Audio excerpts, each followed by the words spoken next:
Hey guys, welcome back to Mountain Murders. I'm Heather. And I'm Dylan, apparently. How's it going? I'm doing good. I feel great today. You do? Yeah. You feel very sassy? Yes. It's always a very Dylanism to be sassy.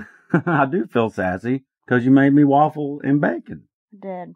Yeah, it was very good. We got this kick-ass waffle maker. Oh my God. That is a restaurant-style waffle maker. So it's Yes. like pretty heavy-duty appliance. It's definitely industrial, restaurant quality. Yeah, well, I think it belonged to a chef, and he had it, and he gifted it to my mom, and then she gave it to me. Oh yeah, it's definitely So not it's something you're going to perfect. find at Walmart or something, but it's super good. Those are the best fucking waffles. They're so fluffy. God, I love waffles. Oh my gosh. So yeah, how are you doing? Not bad. I'm still riding high on the waffle. Yeah, you are? Yeah, I'm all fucked up on waffles. I'm great. I have to say I'm glad that Super Tuesday is over with, and I'm looking forward to November so we can get rid of all the political commercials and Yes. signs and just all the rhetoric. It's just getting old. Right, that's all we'll say about it on Mountain Murder, but yeah, we just want it to be cleared out and we can not talk about it for a little while, please.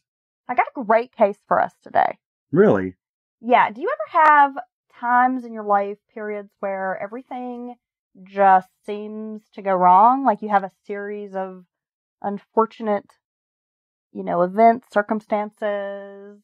Yeah, you're describing my luck.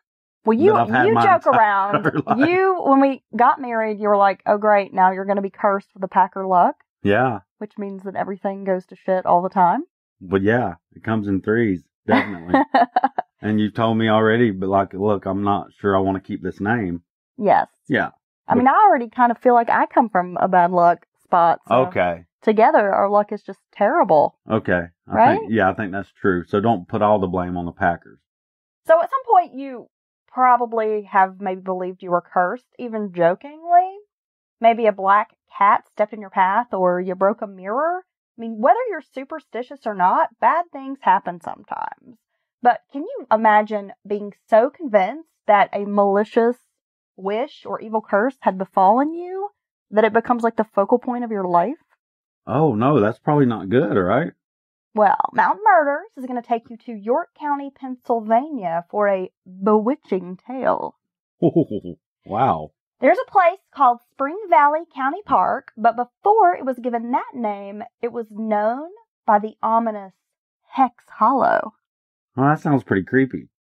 In 1928, a 30-year-old man named John Blymire was convinced he was laboring under a curse.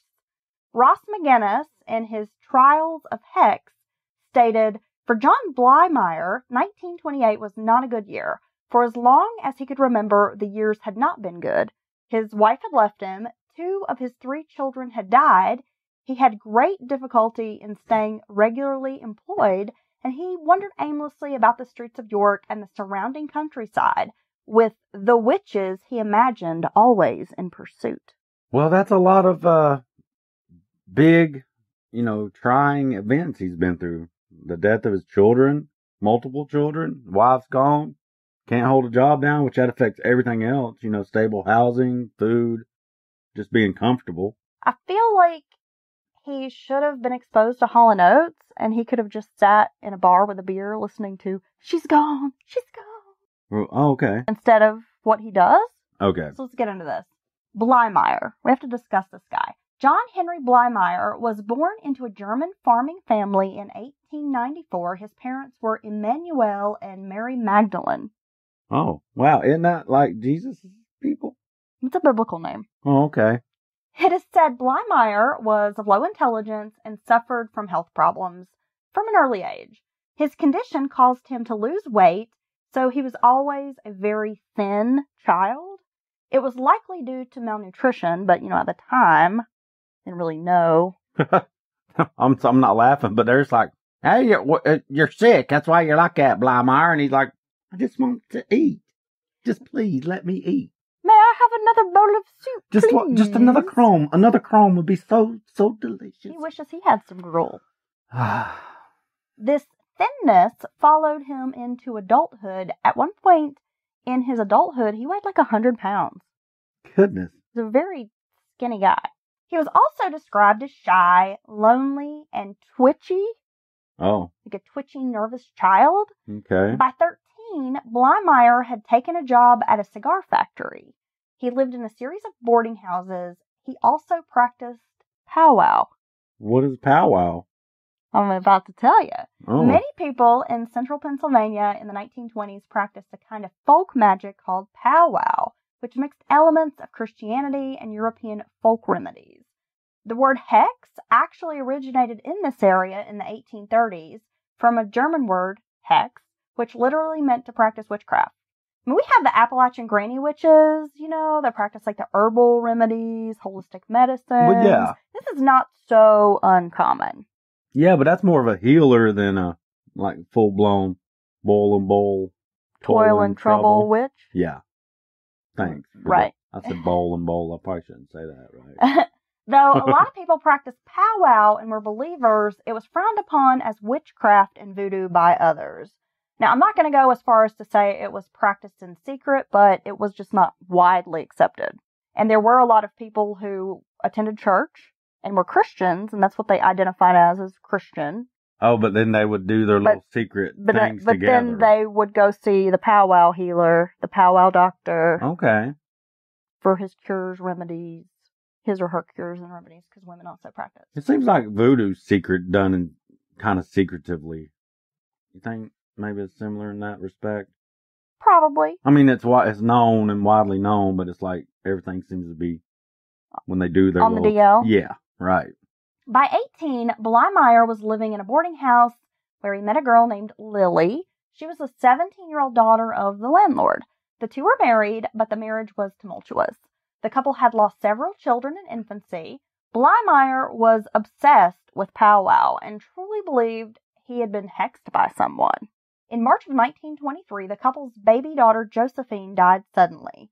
This really sent John over the edge. He consulted with another powwow practitioner who told him he'd been cursed by someone close to him. Believing it was his wife Lily, his behavior grew stranger and more threatening. Lily believed he would eventually kill her. Oh my God. Fearing for her life, she went to her father for advice. Her father hired an attorney who had Blymire involuntarily committed at the state mental hospital in Harrisburg. During this time at the hospital, he was diagnosed as psychoneurotic. He stayed at the hospital from August to September of 1923. During a baseball game on hospital grounds, Blymire managed to slip away undetected. John Blymire was a fugitive from the state hospital for the insane for over a year. Oh my God, they got to get Batman to find his ass. And he was sought after for a year, and at which point, I guess they had some weird law about patients who are gone more than a year are like released from their commitment. Oh, cool. Well, it must be just like we're tired of looking or thinking about this person. The resources are limited. So yeah, good job. You made it. And probably at that time, it was more difficult to track down persons because, I mean, they didn't have the internet. Well, you literally have to old school, question people, find somebody that's seen them or see them with your own eyes. I mean, basically, that was it. Like a private eye with his magnifying glass. Yeah, some Pinkerton detectives or something. During this time, Lily had filed for and was granted a divorce. Shortly after his escape from the mental hospital, he showed up at the cigar factory where Lily worked, demanding to speak with her. Once she agreed to speak to him, he pulled a gun on her, threatening to kill her. She was able to wrestle the gun away from him, and he was eventually arrested for assault and battery. Oh, man, she just took his little ass. She just went to it and took the gun from him. Yeah, just imagine smacking him through the face. She's like, damn it, Blymire. Scrap. After this, Blymire seemed to wrestle with finding long-term employment. He continued believing he was cursed, seeking answers from others who practiced powwow. Unable to figure out the source of the curse, he turned to a local woman, a witch named Nellie Knoll, and her nickname was the Marietta River Witch. Oh, wow. She sounds fun. That's pretty dope nickname. She confirmed his fears and told him that the author of this misfortune was none other than Nelson Rehmeyer, who had once cured Blymire of a childhood illness using his powwow magic. Oh, so he cured him and cursed him. Nellie Knoll told Blymire that in order to break the curse, he needed a lock of Rehmeyer's hair, which he had to bury 6 feet into the ground. Then he had to burn Rehmeyer's copy of The Long Lost Friend, an 1820 book of folk magic written by a guy named John George Homan and commonly employed by powwow practitioners. It was like the guide. Right. The powwow guide to cursing people and stuff. This news sent Blymire over the edge. He finally knows the source of the curse. Now, do you think this is one of those deals where he had told her about being cured by that guy when he was a child and all that for her to know of this dude?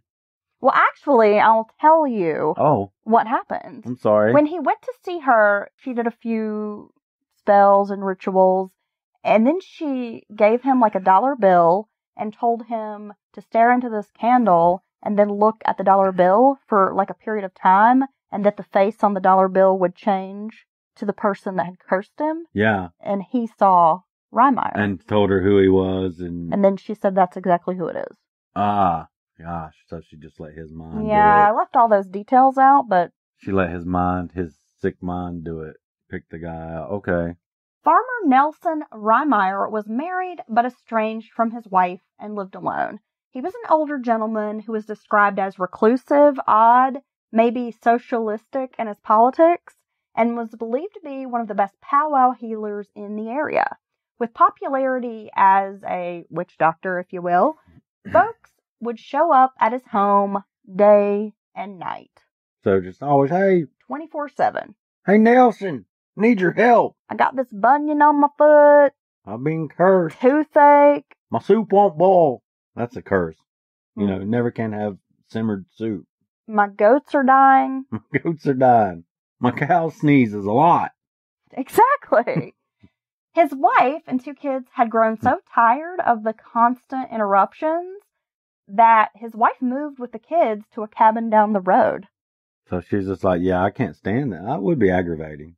You know what I mean? I can, even nowadays, if you're always just, as soon as you kick back, relax with the family, it's quiet. 2 in the morning and get a knock on the door. Yeah. A couple hours later, someone else is at your doorstep. Yeah, I wonder if he's making a lot of money off all this healing. No, I don't think so. Mostly the witch practitioners, if you will, at the time worked in barter and trade.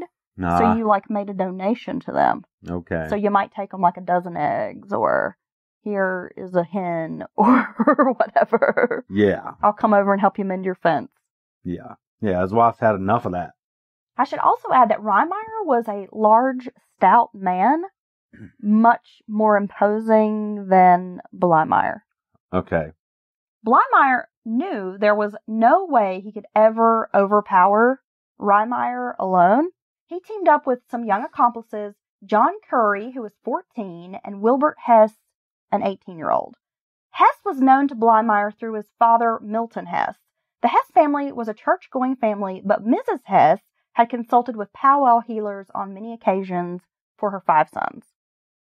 So again, one of those, we go to church on Sunday, but on the down low, we're going to see these quote-unquote witch doctors. Yeah, well, that's very interesting, actually, that there's that subculture there right below the church in this communities in the area. The trio had gone to visit Rehmeyer, but he was not at home. The men went next to the cabin of his estranged wife, because as I mentioned, she lived just down the road. And she told them he was probably at the home of the woman he was seeing. Oh, man. The 3 returned to Rehmeyer's Hollow, and by this time, it was close to midnight. A light was on inside the cabin. They knocked, and Rehmeyer invited them inside. Yeah, his wife's like, he's been healing her 3 times a week for the last 4 months. She's got so much health, I don't know what she's going to do. Poor thing stays sick. He has to go over there. She's bursting with health. He has to go over there all times of the night, and he stays for 45 minutes to an hour and a half each time. Damn. And he really enjoys his profession, because he comes back looking so satisfied and happy. He's glowing. The 4 men sat up for hours chatting. Blymire was too frightened to reveal his real purpose in coming, sensing the greater power possessed by Rehmeyer and fearing that Rehmeyer was able to guess what he wanted. You can't come in a powwow doctor like that, dude. Magical mind reader. Yeah. At last, Rehmeyer excused himself and went upstairs to bed, telling the other men that they could spend the night. In the morning, he